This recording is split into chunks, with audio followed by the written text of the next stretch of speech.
Epiphany. Nothing personal word of the day for Monday, June 20th, 2022 is Epiphany. If you're listening to this on Apple Podcasts, please hit follow right now because you're going to hear 45 minutes of insanity today. Monday shows are always crazy because of all the big news, but I'm starting with Epiphany because I walked in the door. 4 hours ago from a weekend in Texas.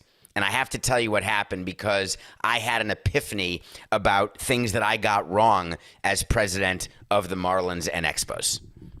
How could that possibly relate? Well, it does. By the way, air travel right now, Coca, I get to the airport, it's delayed by 20 minutes. It's fine. No issue. And then an hour, then 2 hours, then 3 hours. And I ended up practically on a red eye from Texas. And by the time I got to New York, there's no cruise. I spoke to a pilot about this. For all of you doing air travel, the delays are insane right now. The grounds crew, there's not enough grounds crew. They can't find enough people. They can't find enough pilots or flight attendants for all the scheduled flights. They're training pilots very quickly, but it takes 2 months to train. And while there's certain people who are saying less training's fine, I'm not one of them. My point is, why don't the airlines not publish flights that they're not going to be able to do?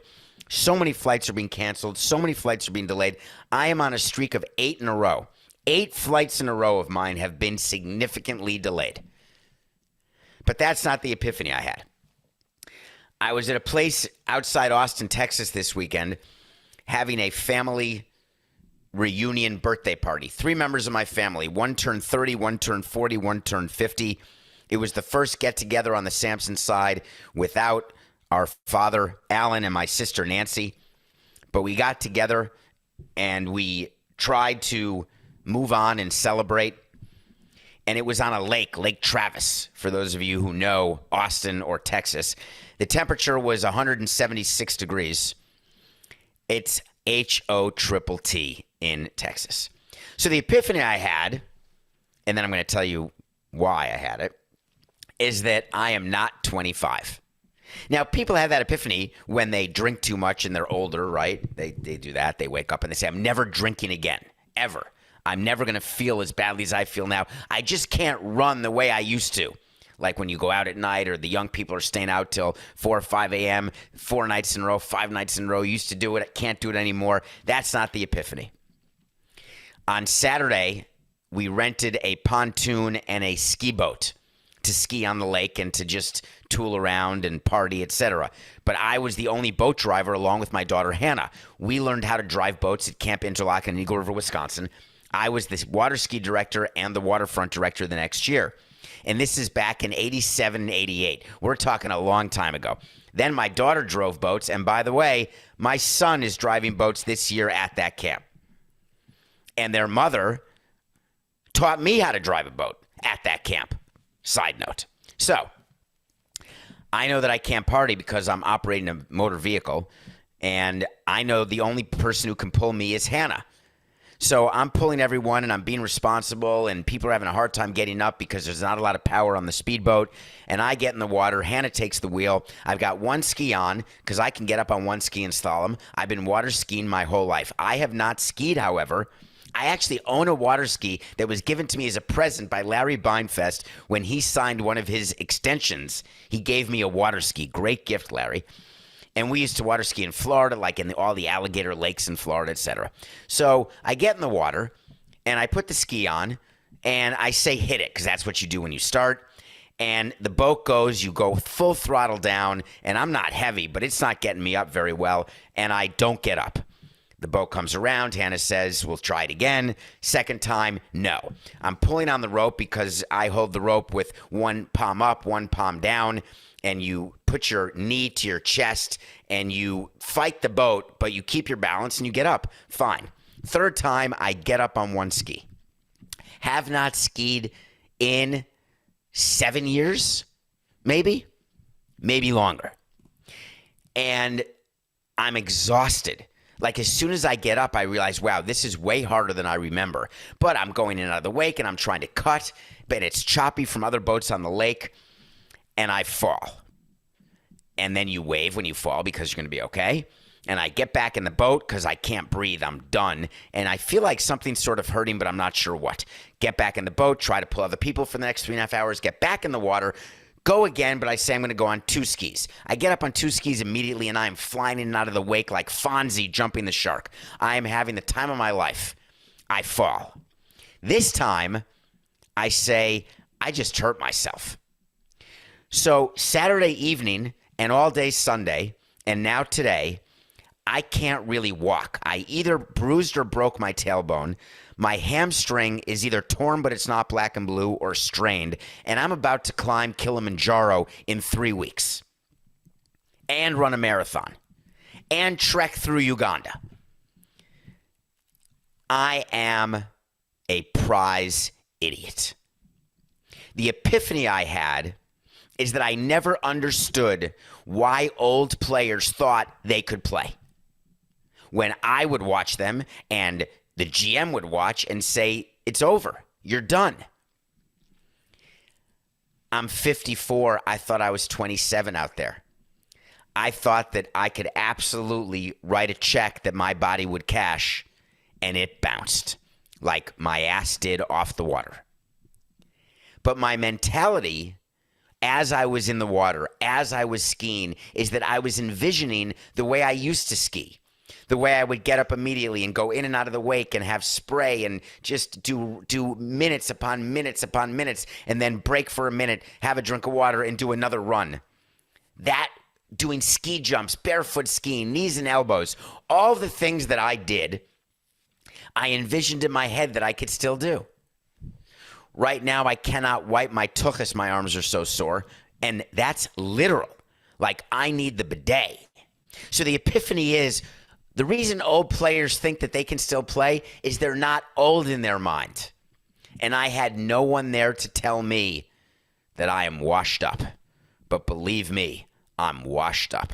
So we're late today because of the flight delay and the fact that I can't walk. But the good news about being late and recording this late after you hit the follow button on your Apple Podcast where you're listening, or Spotify, whatever, is that if there's a little news that comes out a little bit after we record, it usually goes to the next day.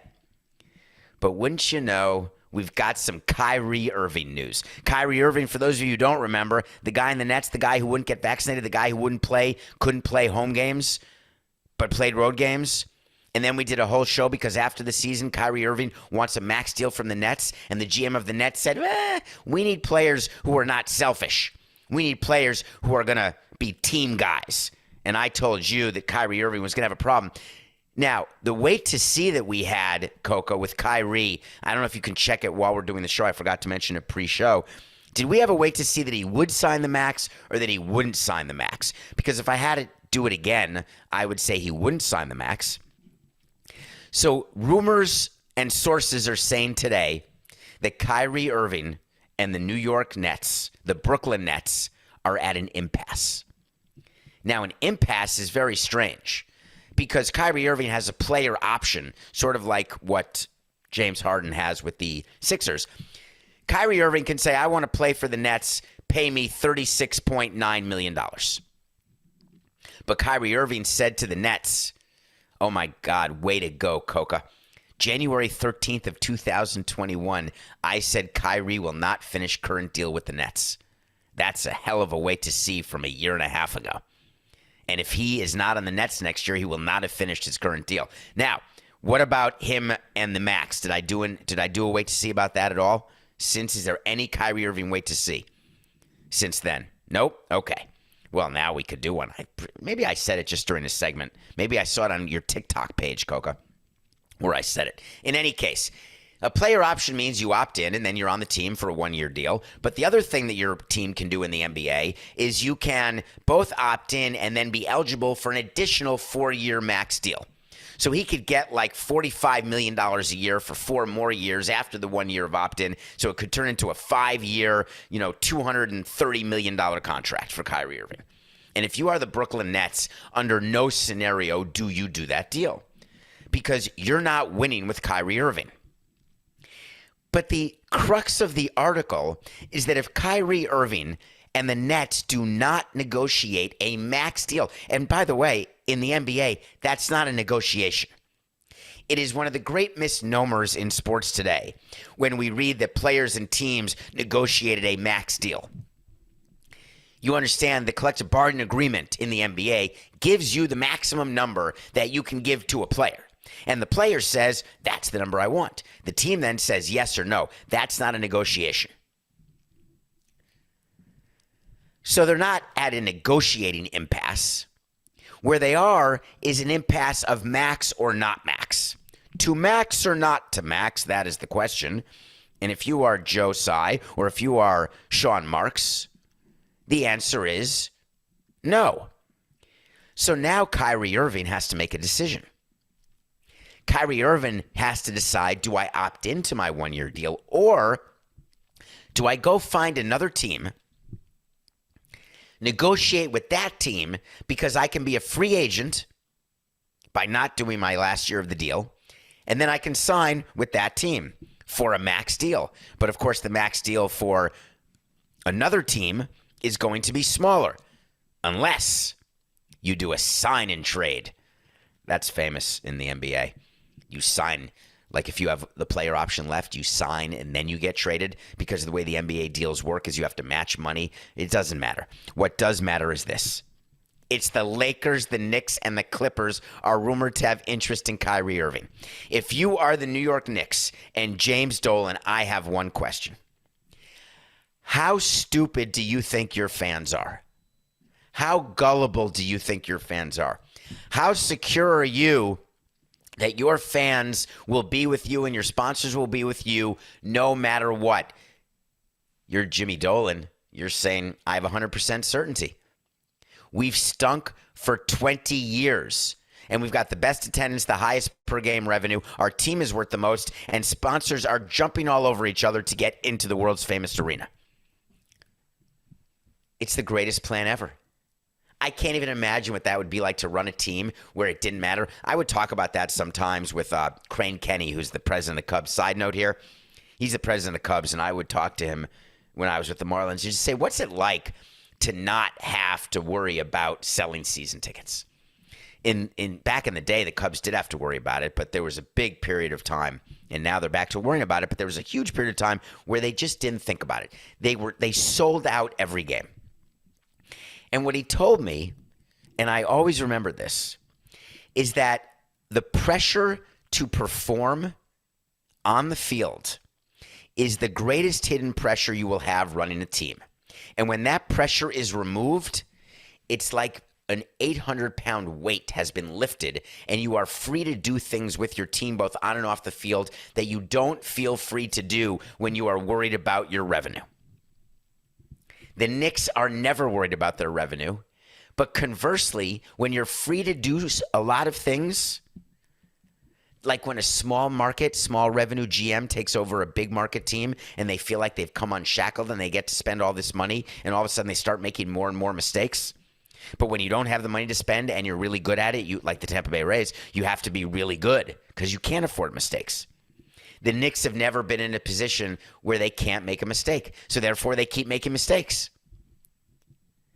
LeBron James with the Lakers, he wants to replace, this would be it. Coke and I were talking pre-show, and we came up with it. A Westbrook for Irving trade. It would work from a salary cap standpoint, we think. Westbrook has that player option left, which he already exercised. He's making like $46 million. Kyrie could opt into his player option, and then they could arrange a swap. How to keep two teams in the crapper more than doing a Westbrook for Kyrie swap? There is no greater way. So here's my memo to the Brooklyn Nets. Let Kyrie go.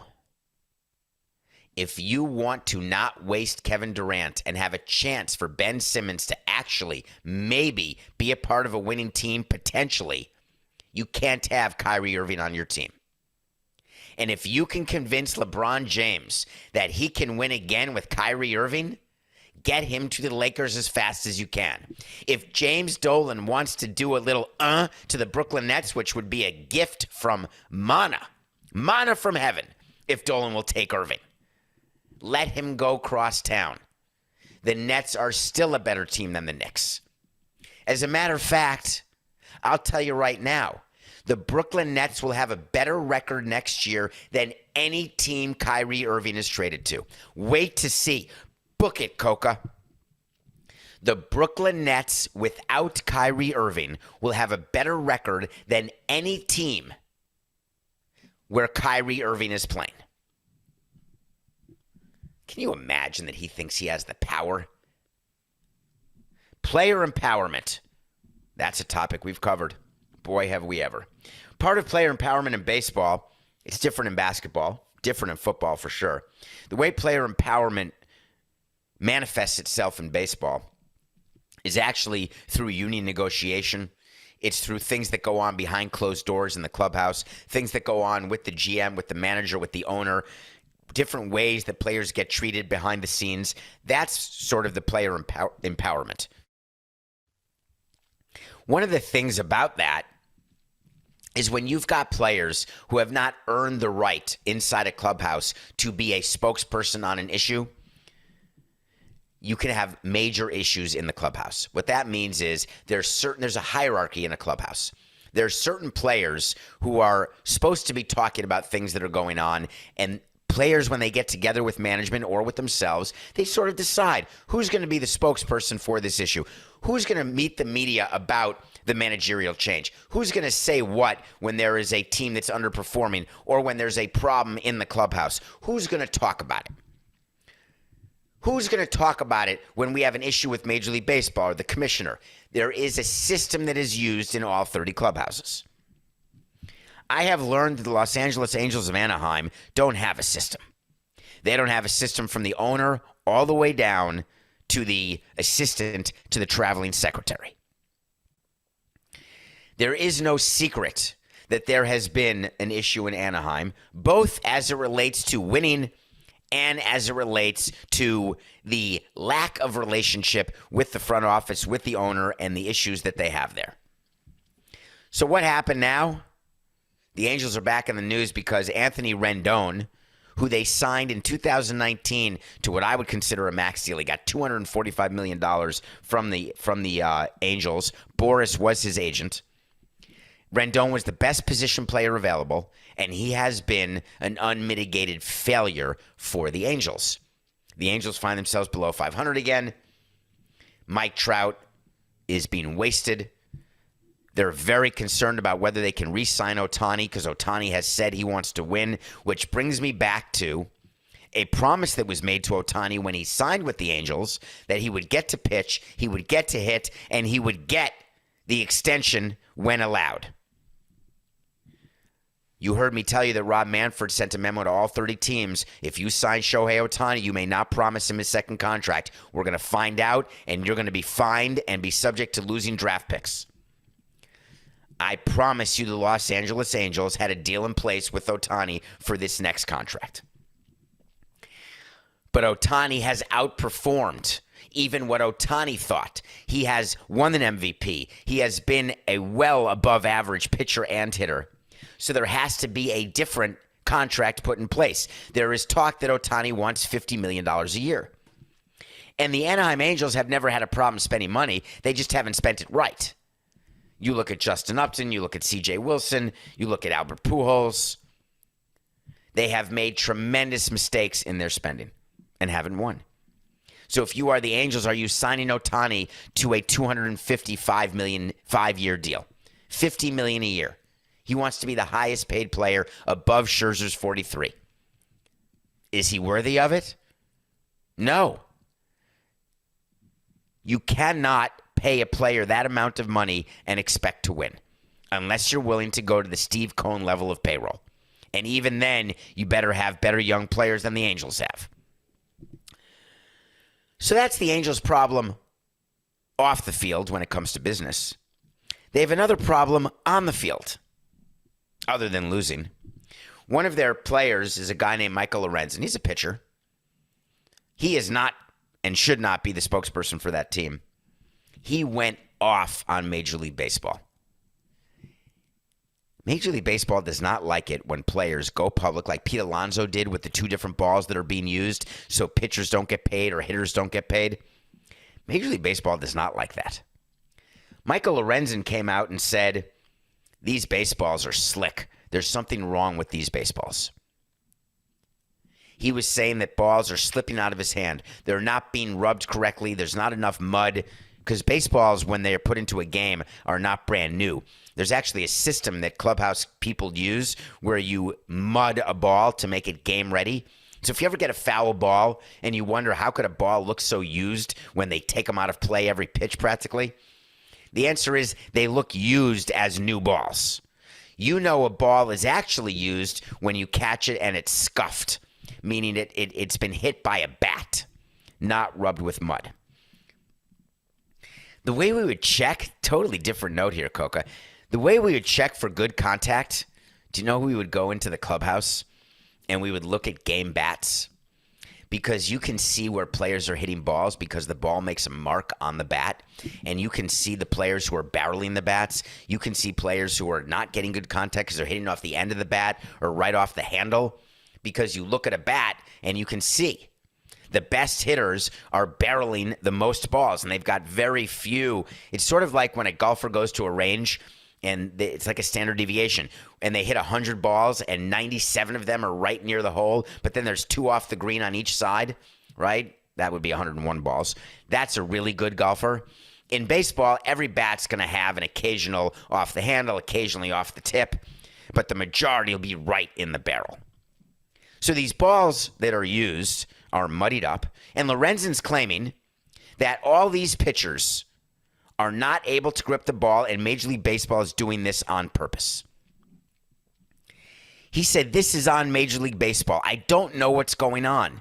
These baseballs are straight out of the package.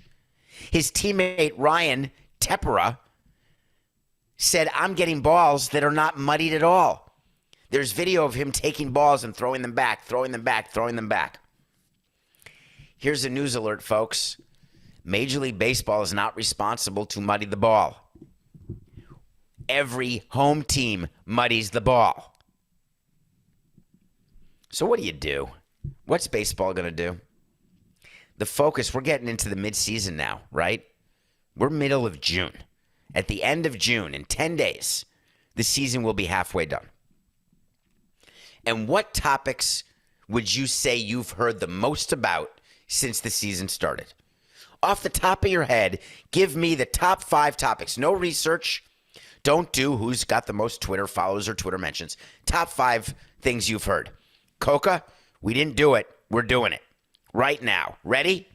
Number 1, Aaron Judge. I believe he is the most talked about player and the season he's having. That would be number 1.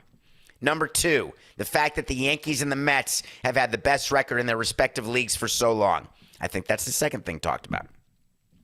Number 3, the fact that Shohei Ohtani and Mike Trout were doing great for the first part of the season, and everyone was talking about the Angels making the playoffs, and now they've had a terrible run. They're done. That's the third thing I think that's being talked about. The fourth thing that's being talked about, off the field, baseballs. Are they dead? Are they juiced? Are they being changed? Are they being changed mid-season? Are they being screwed around with? Number 5, all the teams who stink.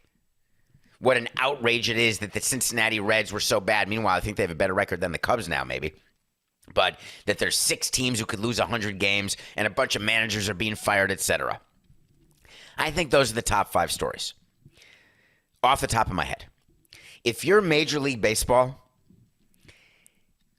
we would have a general rule in the commissioner's office and in the front office. It's my 80-20 rule. You've heard me talk about this on a mailbag episode.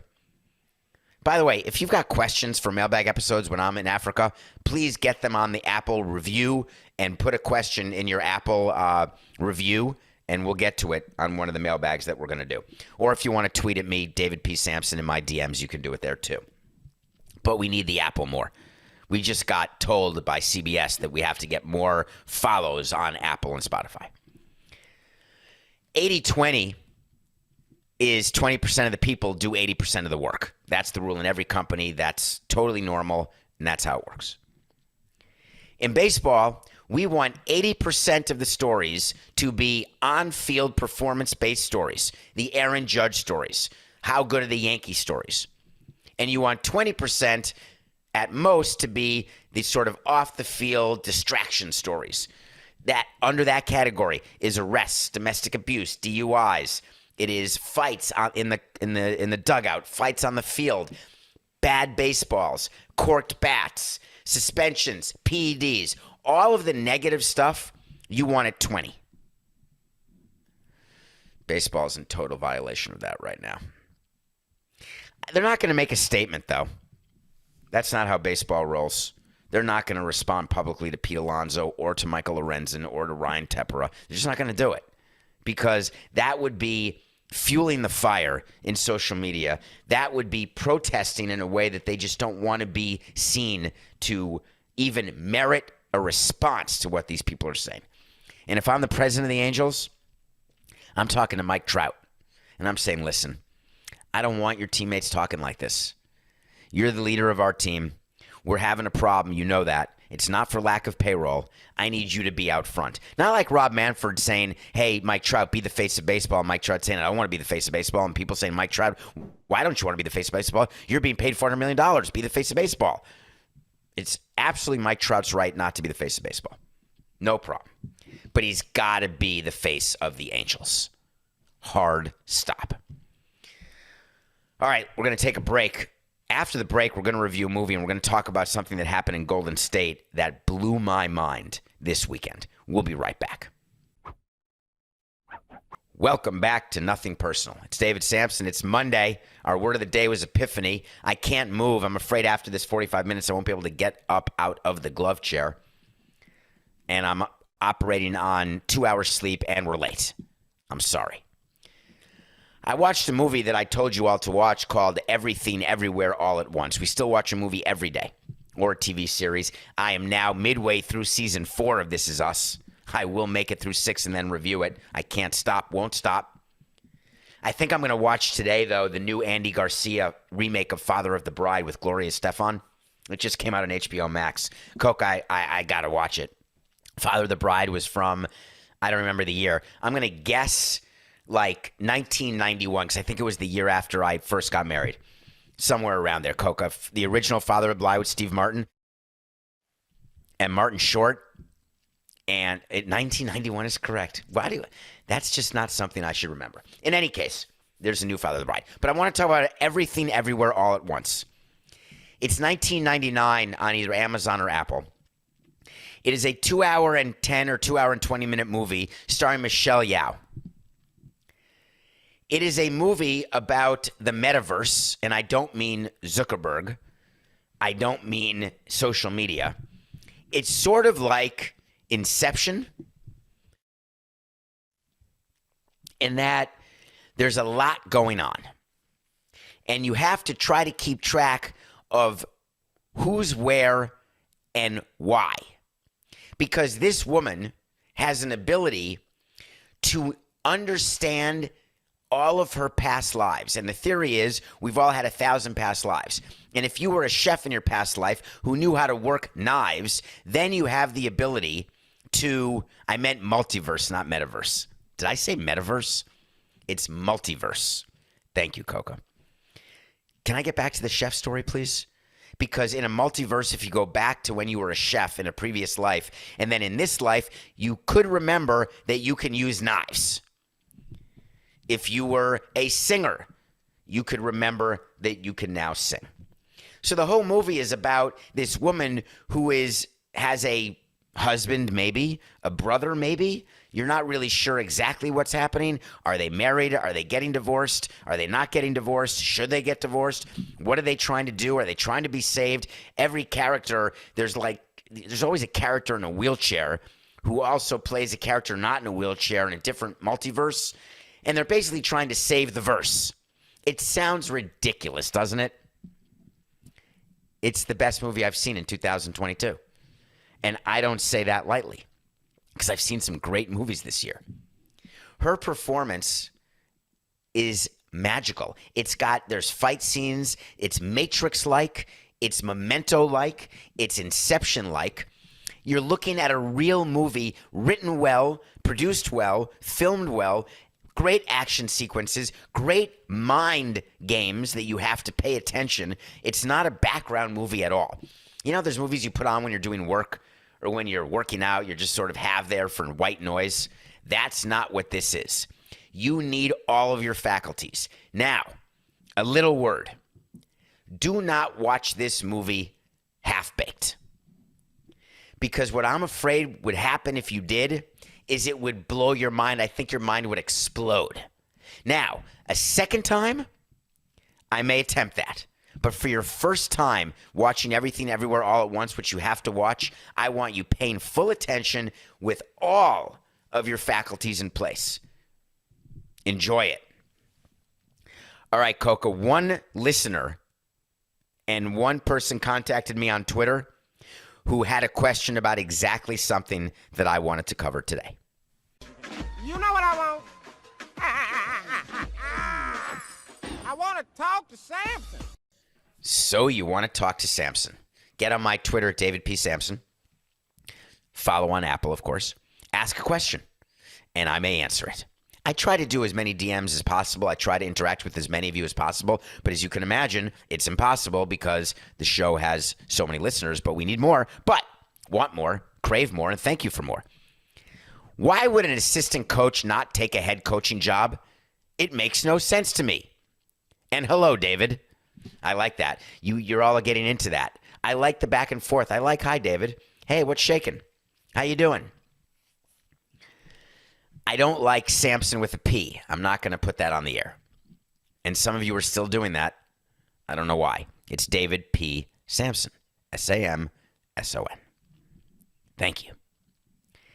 Have you heard of Kenny Atkinson? Any Nets fans out there? He coached the Nets for a couple of years, like 2-3 years. Head coach. Kenny Atkinson was an assistant. Are you a Knick fan? Do you remember him being an assistant coach with the Knickerbockers? What about the Hawks? Remember him with the Hawks? No? Spurs? Anybody? Warriors? Bueller? Steve Kerr is the head coach of the Golden State Warriors. When Steve Kerr misses time for injury or COVID or any other reason, this season, Mike Brown took the reins. Mike Brown was the top assistant to Steve Kerr. Mike Brown got a chance to coach the Sacramento Kings, interviewed, was offered a job, accepted, stayed on the bench, won the title for the Golden State Warriors, and now is the head coach of the Sacramento Kings. That's the Mike Brown who's used to coach. I want to say, am I right? Did he coach the Cavaliers, Coca? I have a feeling he did. I don't know why. But he now has another head coaching job. Kenny Atkinson was hired by Michael Jordan to be the head coach of the Charlotte Hornets. Had a 4-year deal in place. He was going to leave the Warriors after their playoff run, whenever it ends, and become the head coach of Charlotte. Golden State wins the championship. And wouldn't you know it, word came out this weekend that he called MJ and said, listen, I changed my mind. I don't want to coach the Charlotte Hornets. Hey, Golden State, I want to be the assistant coach again. Huh? I've never seen that in my life. You have an opportunity to be a head coach in the NBA, 32 jobs. You have a chance to have your second job, head coaching, and you turn it down? Let's discuss why he would do that. Kenny Atkinson is white. Mike Brown is black.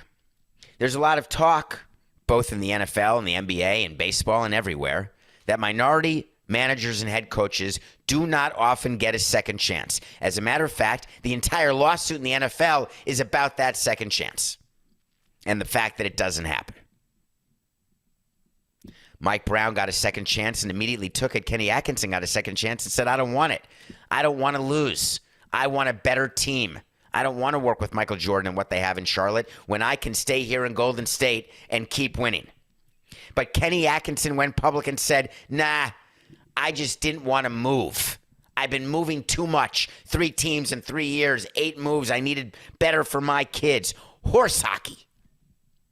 Kenny Atkinson knows he's getting another chance to be a head coach, whether it's with Golden State or with another team. Kenny Atkinson has a luxury that other minority coaches and other coaches generally do not get, which is the ability to turn down a head coaching job. It's unthinkable. Was he promised that he could take over for Steve Kerr in Golden State? He'll be the number one assistant because Mike Brown's gone.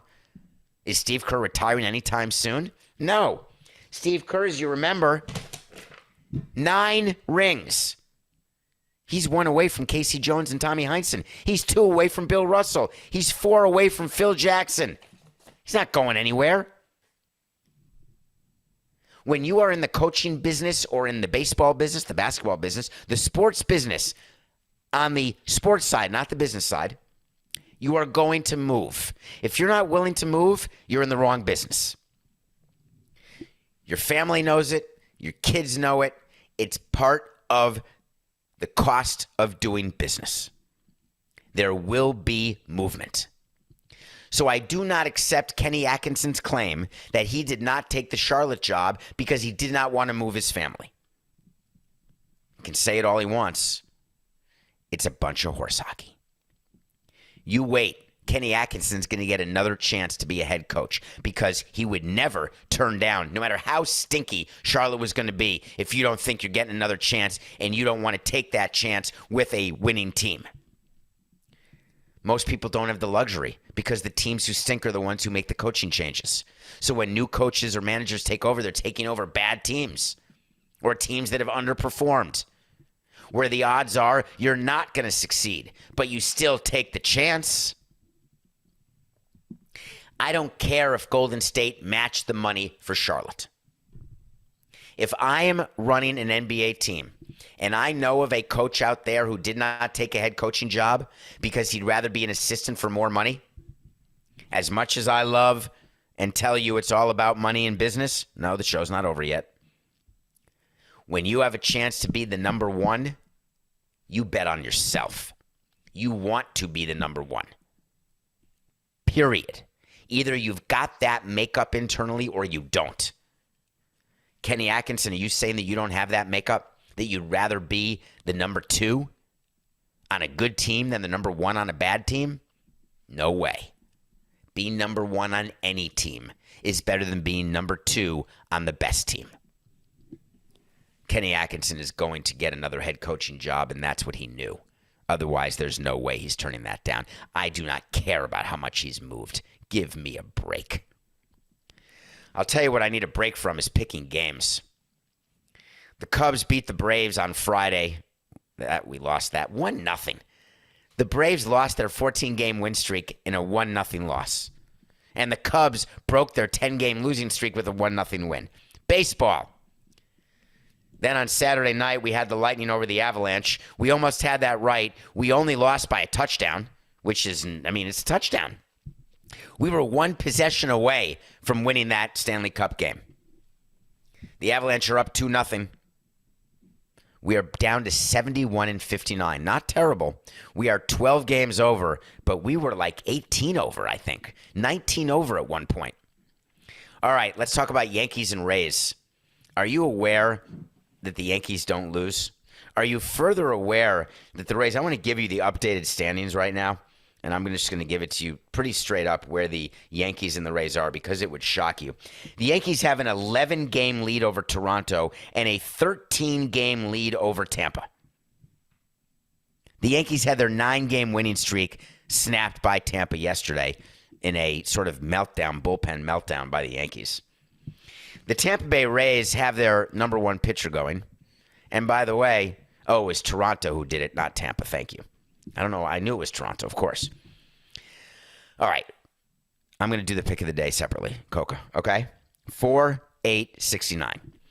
The Yankees had their 9-game winning streak snapped. They go into a series against Tampa with their ace, supposed ace, Garrett Cole, going against a Rays pitcher who is impossible to hit. The Rays are 13 games back of a division they expected to win. 13 games back. And we're not young in this season. There have been 66 games played. Tampa right now is in the expanded wild card. They're holding a wild card spot. but they're only a half game up on the Red Sox for the final wild card. This is when Tampa starts. The Yankees are not going to play .900 baseball for the season. Their winning percentage is .742. Their winning percentage at the end of the season will not be .742. They're going to lose games. It starts tonight when they have a 2-game losing streak. We are taking the Rays over the Yankees. So something else happened in baseball. Did we cover last week, Coca, the ownership meetings?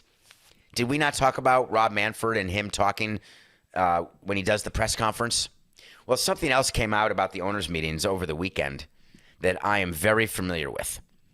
It turns out that there's a bunch of owners who, off the record, went to the media because when you're at owners' meetings, there's media in a special section, but they hang out in the lobby.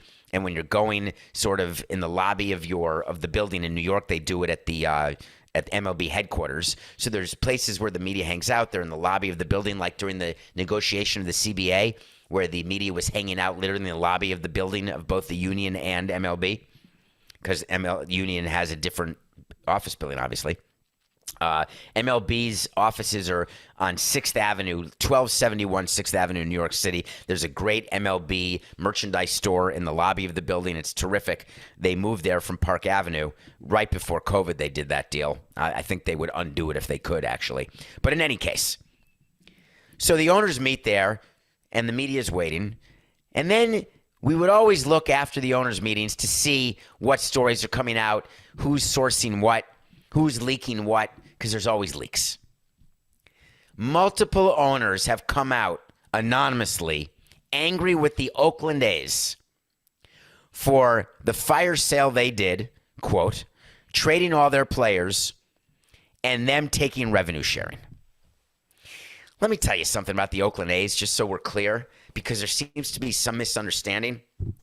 The Oakland A's during my time were not eligible for revenue sharing, even though they needed it.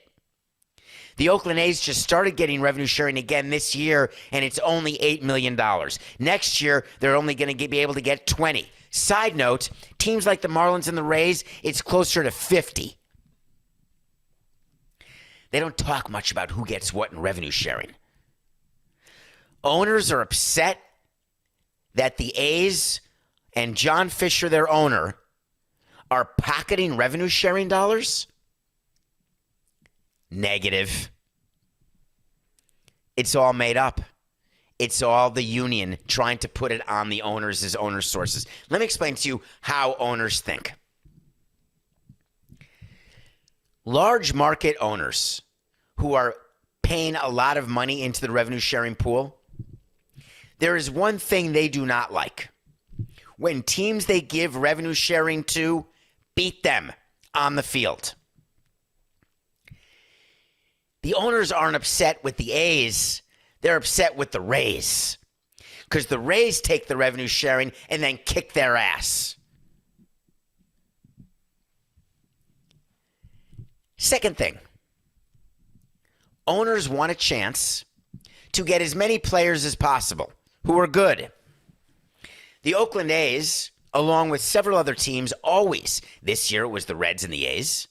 Next year it'll be a different team. There's always a team on the down cycle trading its stars because they are retooling and rebuilding. The large market teams require it.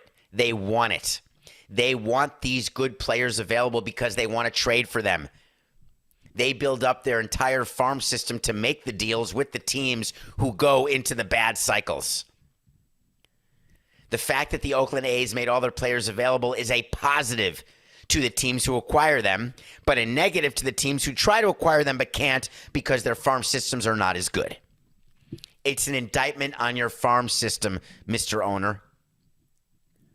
So you think the owners actually went to the media and said, God, we can't stand the Oakland A's for pocketing their revenue sharing. They're having a low payroll. They're embarrassed. They're only drawing $3,000 a game. Every owner is aware of what John Fisher's doing because every owner's done it. Every owner is told by Rob Manfred what John Fisher's doing. They're all aware of whether they announce actual attendance versus the commissioner helping them make up attendance. Everything is discussed. But do you know who doesn't like the fact that the Oakland A's get revenue sharing and lower their payroll? The union. The union wants as many teams as possible competing for all players. They want to eliminate tanking. Do you remember that from the CBA negotiation? One of their big things, let's get young players paid and let's stop tanking. Because tanking means there's fewer opportunities for the upper level free agents to sign. It makes perfect sense that the union would be upset with Oakland. I do not like when owners are put in a position or team presidents to be blamed for something that's not true. I'm blamed for a ton of stuff that wasn't true, but I did it knowingly. Baseball's got to get the stories on the field. We need stories on the field, Coca, and that's what we're going to get. Okay, it's nap time. I'm going to do laundry because I can't nap without doing laundry after a trip. I actually, 4 hours ago, now it's 5 hours ago, I did not unpack from the weekend, which is so rare because I wanted to try to sleep a little bit before doing the show. Now I got to unpack, do laundry, which should have been done immediately. We'll be back tomorrow, well rested, with plenty of stories. So many things we could have gotten to today. We may get to them tomorrow. Maybe there'll be new stuff. It's just business. This is nothing personal.